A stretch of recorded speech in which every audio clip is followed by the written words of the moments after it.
Ang ating mga alagang pusa ay sadyang nakakaaliw, nakakatulong din sila para mabawasan ang ating stress at maaari din natin silang makasama bilang kaibigan, at narito at pag-usapan natin ang mga kakaibang katangian ng mga alaga natin pusa.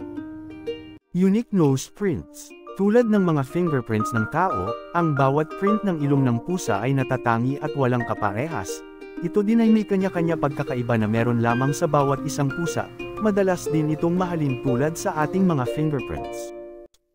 Whiskers. Ang mga whisker ng pusa ay napakasensitibo at nakakakita ng kahit kaunting pagbabago sa kanilang kapaligiran, na tumutulong sa kanila na mag-navigate sa kanilang prey. Flexible spine.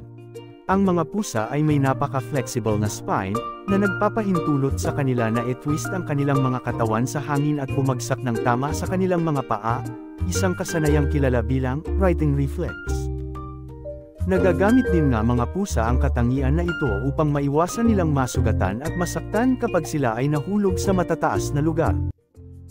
Ancient companions. Ang mga pusa ay inaalagaan na, mga 9,000 taon na ang nakalilipas. Iminumungkahi ng ebidensya na sila ay nanirahan kasama ng mga tao sa sinaunang Mesopotamia at Egypt. At sila din ay itinuturing na Panginoon noong unang panahon, basta't ang pangalan ng pusang Panginoon na kayang magpalit anyo bilang isang babae na may ulo ng pusa. Silent communication. Ang mga pusa ay madalas na nakikipag-usap sa isa't isa sa pamamagitan ng body language at kanilang amoy, sa halip na mga vocalization. Inilalaan nila ang karamihan sa kanilang mga miyaw para sa pakikipag-ugnayan sa mga tao. Sleepyheads. Ang mga pusa ay maaaring matulog hanggang 12 hanggang 16 na oras sa isang araw, at halos 70% ng kanilang buhay, sila ay natutulog lamang. Nakakatulong din ito sa kanila na makatipid ng enerhiya para sa pangangaso.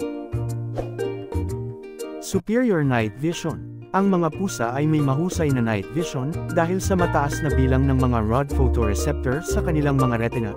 Nakakakita din sila sa dilim ng mas malinaw dahil sa vertical slit-shaped pupils, kung saan mas nakakapasok ang maraming liwanag sa kanilang mata upang mas malinaw na makakita sa dilim.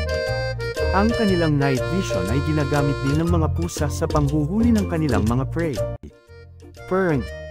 Habang ang purring ay madalas na nagpapahiwatig ng kasiyahan, isang pamamaraan din ito na senyales ng pagka-relax, ang purring din ay ginagamit ng mga kuting bilang pakikipag-usap sa kanilang ina. Ang purring din ay ginagawa ng mga pusa kapag sila ay may sakit at nakakatulong din ito para mabawasan ang kanilang stress. Speedy sprinters. Ang mga domestic na pusa ay maaaring tumakbo sa bilis na hanggang 20 milya bawat oras para sa maikling distansya, at mas mabilis pa kumpara sa mga ordinaryong tao.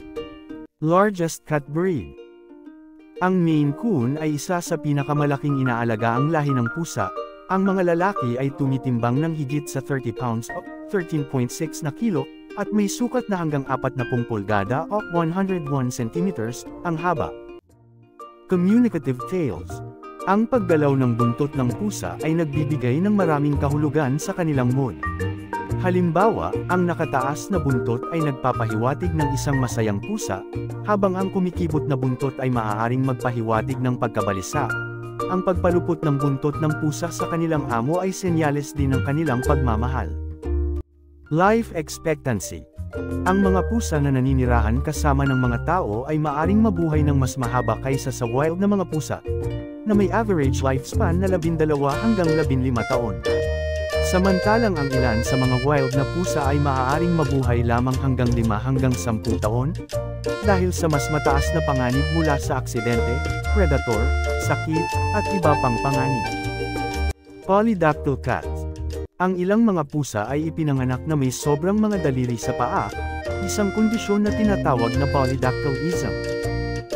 Ang mga pusang ito ay madalas na tinutukoy bilang Hemingway cats, isinunod sa pangalan ng manunulat na si Ernest Hemingway. Siya ay kilala sa pagmamahal sa mga pusa. Kumusta?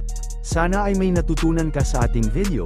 Kung nagustuhan mo ang video na ito, pindutin lamang ang subscribe button at notification bell para updated ka sa ating mga bagong video. Hanggang dito na lang, at salamat sa panunood.